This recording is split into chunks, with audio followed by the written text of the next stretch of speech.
Hey there, this is Aurora with SuperchargedScience.com, Homeschool's training resources and science curriculum lessons, and we are at Yellowstone National Park at the site of Old Faithful.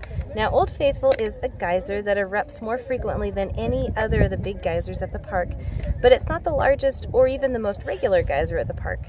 And this one erupts on an average every 90 minutes, and the eruption will last about 1.5 to 5 minutes long, expelling anywhere from 3,500 to 8,500 gallons of boiling water, and it'll reach between 100 feet and 185 feet high.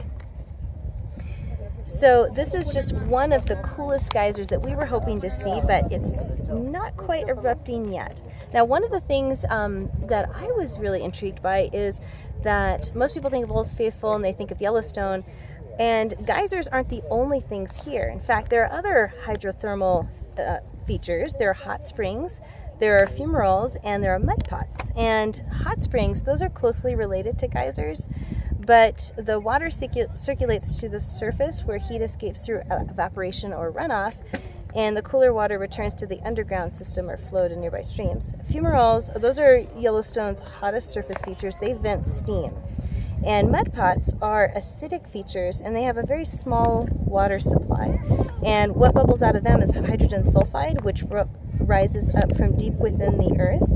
And also, living in mud pots are microorganisms, and they use that energy source to help them survive.